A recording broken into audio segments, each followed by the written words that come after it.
Hello বন্ধুরা, আমাদের চ্যানেলে সবাইকে স্বাগত। তো আজকে আমরা দেখাবো বানাবো মূলো শাক খুব সোজা পদ্ধতিতে। শীতকালের খুব ভালো একটা খাবার। দেখো সোনিয়া কুচি কুচি কুচি কুচি করে মূলো শাকটা কীরকম কেটে রেখেছে। আমরা এটা পুরোটাই কড়াইয়ে রান্না করব।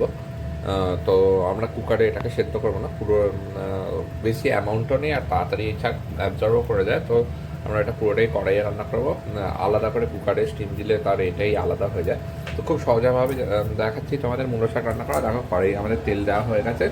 আগে মূলো শাকের খুব একটা ইম্পর্টেন্ট জিনিস বড়ি। তো বড়িটা আমরা ভেজে নেব আগে। তো দেখো বন্ধুরা, তেল আমাদের গরম হয়ে গেছে। তো আগে আমরা এই বড়ি ভেজে নিই। কি ডালের বড়ি এটা? বিউলি ডালের বড়ি। চলো এটাকে লাল লাল করে খুব ভালো করে ভেজে নিই। দেখো বন্ধুরা, কি সুন্দর লাল করে বড়িগুলো ভাজা হয়ে গেছে। তো সোনিয়া এটা তুলে দিল। তো দেখো আমরা বেশি তেল দেবো না, এই তেলেই আমরা দিয়ে দেবো। এবার বড়ি তোলা হয়ে গেছে, বড়ি রেস্টে থাকো। তেলে আমরা দিয়ে দেবো গোটা লঙ্কা, একটু কালো সর্ষে আর রসুন কুচি। এই দেখো লাল লঙ্কা আর কালো সর্ষে তেলে দিয়ে দিয়েছি। সোনিয়া এটা কেটে রেখে গেছে রসুন কুচি। চলো এবার আমরা কী করি, এটাকে একটুখানি করে নিই। এটাকে একটু কাঁচা গন্ধটা চলে গেলে আমরা এতে শাকটা সিম্পলি মিশিয়ে দেবো। ঠিক আছে, চলো এটাকে একটু কাঁচা গন্ধটা মেনে নিই, তারপর আবার ফিরে আসছি। দেখো বন্ধুরা, কি সুন্দর আমরা কালো সর্ষে রসুন আর লাল লঙ্কাটা কুটে নিচ্ছি। এবার আমরা দিয়ে দিচ্ছি এই যে কুচিয়ে রাখা শাকটা। ঠিক আছে, এই শাক আমাদের চলে গেল।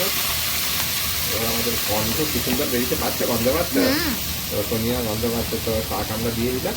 এটা আমরা রেখে দেবো 15-20 মিনিট। রেখে দেওয়ার পর আমরা শাকটা মজে গেলে মাঝে মাঝে নাড়াবো। 10 মিনিট বাদবার আমরা নাড়িয়ে দেবো। তারপর প্রত্যেকবার টমেটোর ফিগারটা দেখো। চলো এটা মিক্স করে আমরা ফিরে আসছি। দেখো বন্ধুরা, 10 মিনিট পর আমরা ফিরে এসেছি। তো দেখো কতটা সিদ্ধ হয়ে গেছে, কি সুন্দর দেখতে হয়েছে। তো দেখো এবার আমরা আসল জিনিসটা মানে পরিমাণ মতন নুন খুবই কম দেবে, 1/2 চামচ নুন দেবে, কারণ এটা আরও ছোট ছোট হয়ে যাবে।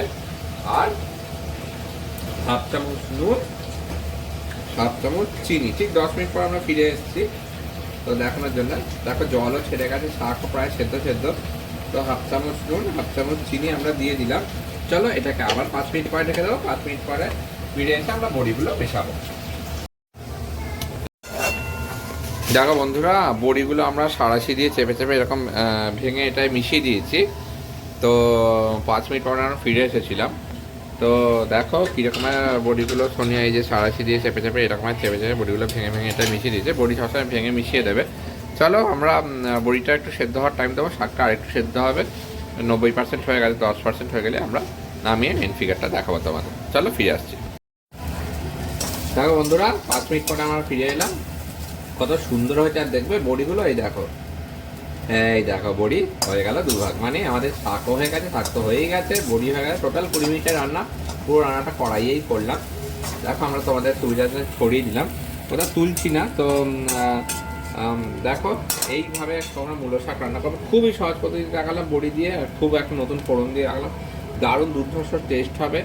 শরীরের জন্য ভালো রসুন খাওয়া, কালো সর্ষে রসুন খাওয়া শীতকালে খুবই ভালো, হার্ট ভালো রাখে, সর্দি ভালো রাখে। তো এরকমভাবে তোমরা মূলো শাক বানিয়ে নিও। আশা করি খুব সহজ পদ্ধতিতে শেখাতে পারলাম। সবাই খুব ভালো থেকো, আমরাও ভালো আছি। আমাদের চ্যানেল লাইক কমেন্ট সাবস্ক্রাইব করো। তোমাদের চ্যানেলের সাথে আমরা যুক্ত আছি। চলো টাটা, বাই বাই। সবাই খুব ভালো থেকো। আবার নিয়ে আসবো কোনো নতুন কোনো পথ কখনো। টাটা।